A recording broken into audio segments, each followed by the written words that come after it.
Question is, as we go into the land of Dawn, but will ONIC Philippines be able to tie things out come game number 2? How much good? How much great? Yeah, they ought to. They ought to. They got to keep it going here because one big thing about this is, once again, eyes on Sensui.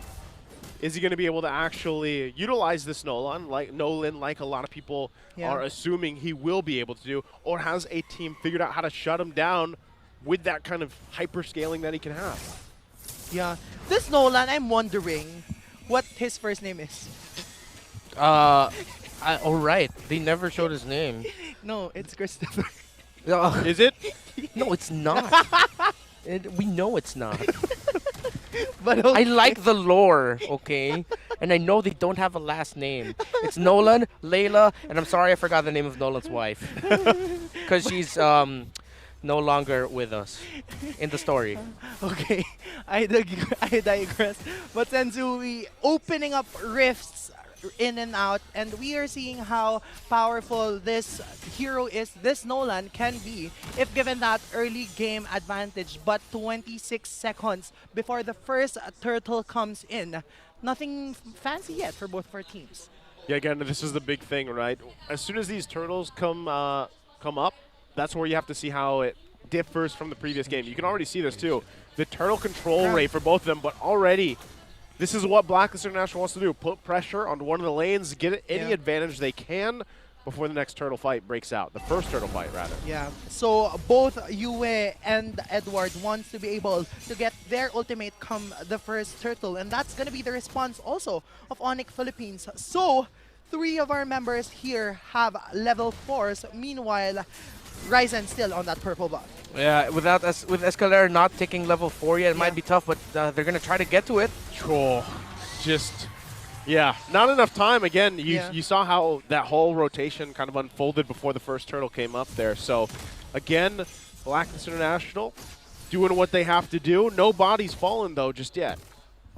Yeah, and don't forget the ultimate of the Nolan Fracture. Actually, it's sort of like a escape tool and damaging tool at the same time, being able to remove all debuffs on himself, and of course the burst damage he can dish out, especially if he has some rifts left onto there from either Gauge or expansion. I mean, that's how his passive works.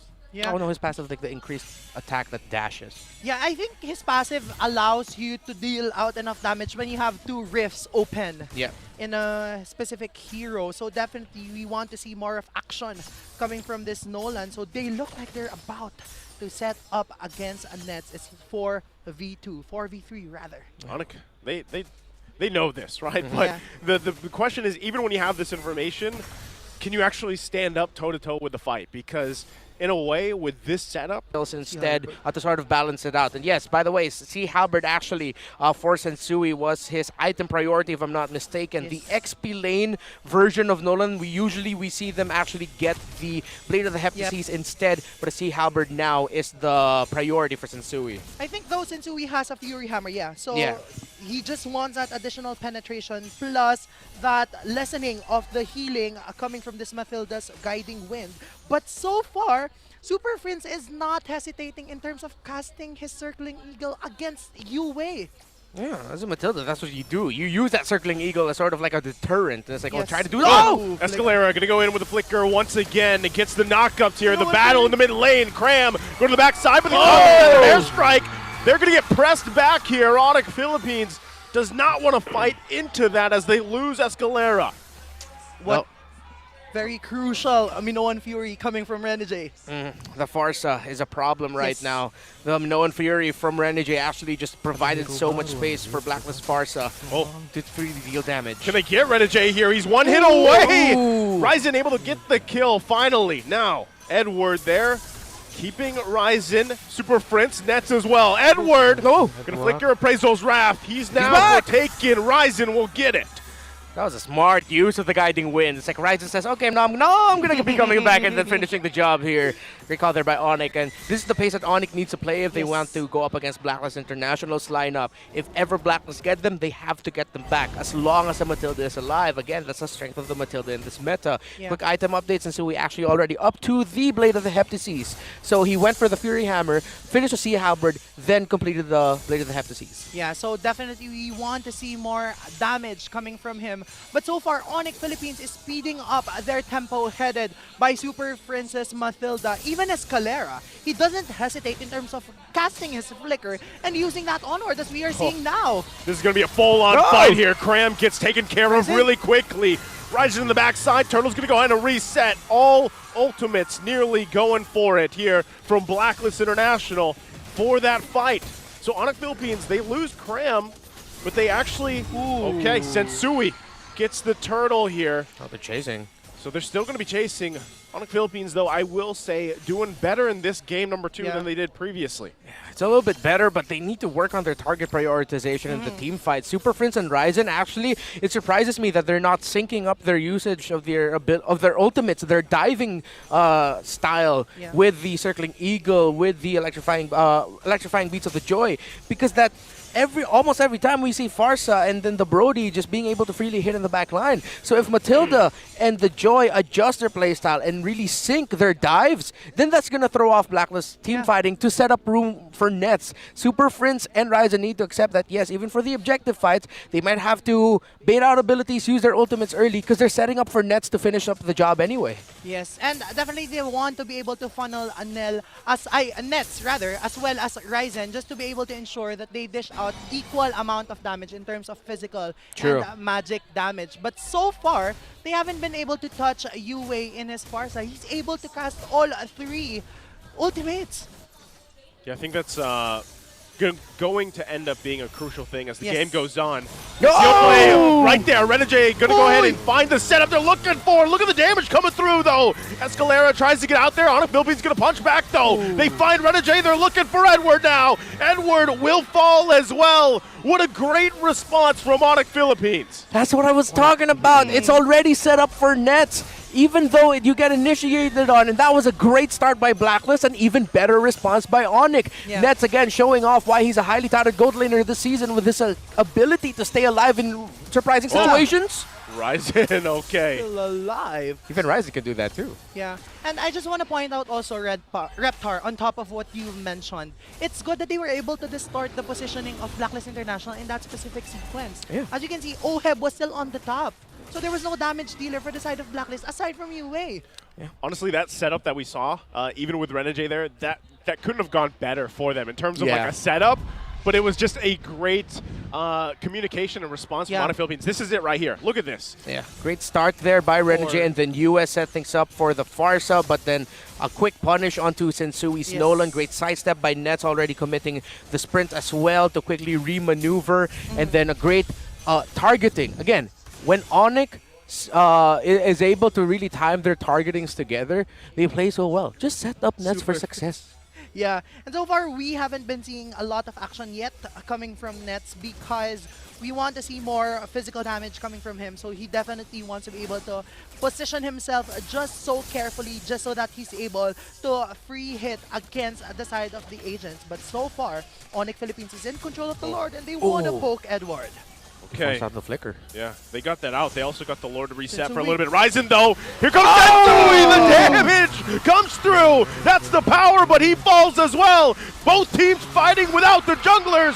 Super Prince going to fall here. Do they battle it out? Lord will go for the reset. ONIC Philippines, though, as long as they keep Nets alive, it looks like they're happy. But they got to defend the mid now. Blacklist International wants to get this tier 1 down. Great call by Blacklist to go for the tower instead of rushing the Lord. They're going for towers first. They want to go to the bot lane, break that first, even though it looked really good for Blacklist to go for the Lord instead. They still didn't underestimate, again, the risk. You're still up against an Edith, a Paquito, and then, again, that Irithel. Blacklist are keeping close tabs on Nets because as long as he's alive and he can fight, they're being a little bit more careful. Yes, and right now we are seeing Nets with almost complete kits, but this looks like the first Lord will go into the hands of ONIC Philippines uncontested because Blacklist chose to push that bot lane. Yeah, but I mean, It's okay. yeah, it's okay. Like, because at this point, really, a lot of pro players are willing, or pro teams are willing to give up the first Lord. Yes. Because a lot of them always just say, "Hey, do we contest?" It's the first Lord anyway. Yeah. It's important. But then even if you don't contest it too much, and then you give it to the other team, as long as your damage is good, you're gonna be able to clear it up quickly anyway. You lose just a few towers, maybe Yeah. just one rather. Yeah. I think even with this one. Ouch. Oh. Oh, Yeah, that's- Christopher. Oh, Christopher. Nolan, the fractures. They're tough to deal with, and the ONIC Philippines is feeling it, but given that whole situation, they are the ones leading this right now, Yes. 3K ahead, looking for more space to work with. Escalera as well, the guy to set a lot of things up for ONIC Philippines, especially in this game, has been on point for the most part. Yeah. And the counter punches, like I said, ONIC Philippines, sometimes it's not them starting the fights, right? So their counter punches right now have been on point. Can Blacklist International deal with that? I think that's one of the big questions. And those big fights that have happened so far, OHEB hasn't been able to really be there and Yes. unleash yet. That's kind of one of the missing pieces for Blacklist International. Yeah. Now this is one of the gambits that Blacklist played. With them going for the towers instead of the Lord. Yeah, ONIC again didn't get too much out of it. But what happens is ONIC has a little bit more presence in the map now. So now Blacklist are getting pushed more towards their side of the map, their side of the base, which means in terms of the objectives for the Lord fights, especially, Blacklist are going to have a little bit more work cut out for them in terms of actually being able to position properly, Yes. especially up against a Matilda, up against a Joy. So Blacklist, this was the choice they made. They Yes. put themselves in this situation where they're now more on their side of the river instead of the ones pushing out. And so far, right, a while ago, our problem was ONIC Philippines wasn't able to sync their skills properly. But now, we are seeing the combination of Super Friends as well as Ryzen just fearlessly diving Yep. onto that back line, which is why Blacklist International's damage dealers, namely UA and OHEB, are having a difficult time positioning themselves in the team fight. So they're not able to maximize their damage outputs. Just time it all together. And then Yeah. you're going to get the Farsa and the Brody. Ah. Oh, even Crapper. Oh! Wow, Cram. Who knew getting punched would hurt so bad? You know, and the thing is when you have that kind of threat with a Keto here that was an XP lane against your jungler, it's tough to deal with. But, you know, ultimately nothing is going to come of that just yet. We are 10 seconds away from that Lord coming up here. So that's really where you kind of expect things to fall in place. Once again, with these two lineups, they will want to be going full force 5-on-5 for this Lord here. Yeah, and it's a sort of a hybrid build, but actually it's the build that we've been seeing with more Matildas, where it's Enchanted Talisman, Flask of the Oasis, and then third item, Holy Crystal.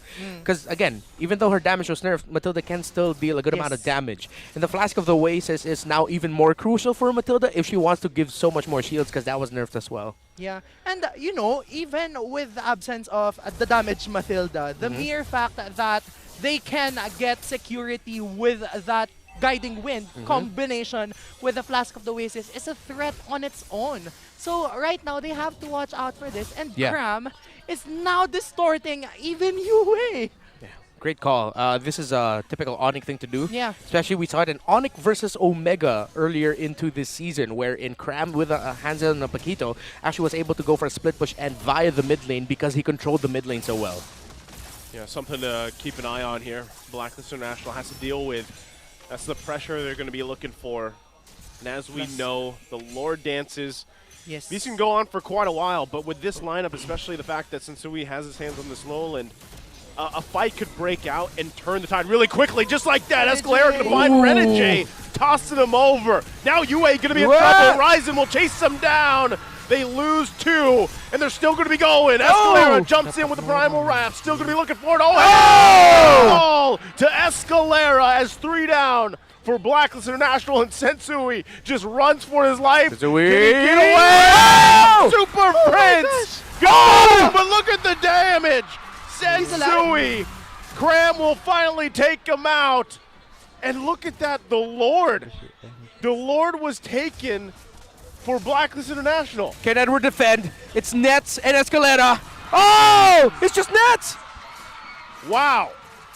With that, Blacklist International was able to minimize the risk given that they were almost wiped out by the side of the Sonics, but good thing for them, they were able to get the Lord and they were able to take Super Prince and Escalera down. That was the result of ONIC's choice. Yes. Earlier, the choice of Blacklist was towers instead of lords. ONIC said, let's take him down.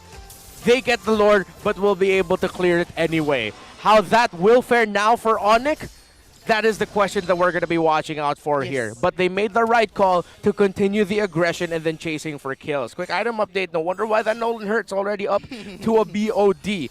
Same thing for the Joy as well. Already up as well to a Divine Glaive. And even got the Wings as well for a little bit more sustainability for herself. So right now, ONIC rests comfortably at the 2.9k gold lead.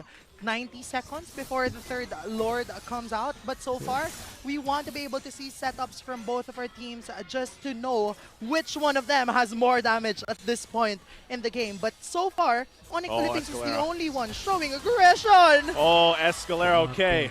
Ooh. Thank God he has the guiding wind here. Now still going to be fighting for it. Engage. Pushing it forward. Renegade going to jump in. Gets the Noid Fury before he's taken down. Edward takes quite a bit of damage. Cram falls as well to Sensui. Oheb on the run.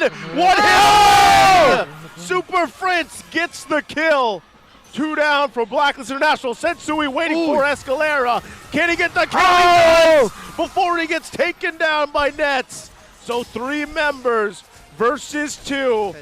They're in the base. I don't think they can pressure this one just yet. No minions to help them push in on the top and the bottom either.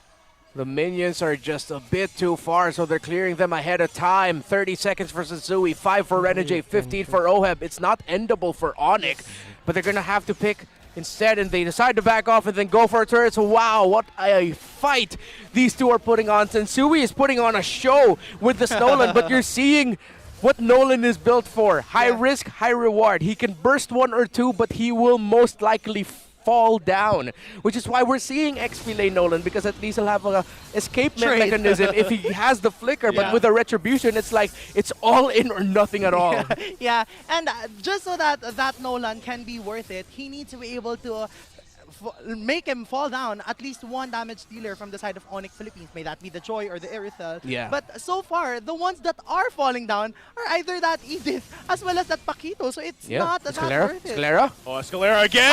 Gonna find Sensui, but he has to run back. Still gonna be fighting for it. Feathered airstrike right on top of multiple members. Who's gonna be able to outlast this? Quite low. Nets able to get the kill. Wow. Immortality gonna be popped. They find another knockdown. Wow. Renegade goes down. It's a double for Nets. He is massive right now. Sensui. Oh! It's Nets again with the triple. Now chasing down. Crab cleans up the kill. It's only UA. And ONIC Philippines comes in, makes the adjustment, and will take game number 2. Goodbye, UA. Winter tranches, but it's not enough. ONIC Philippines takes game 2.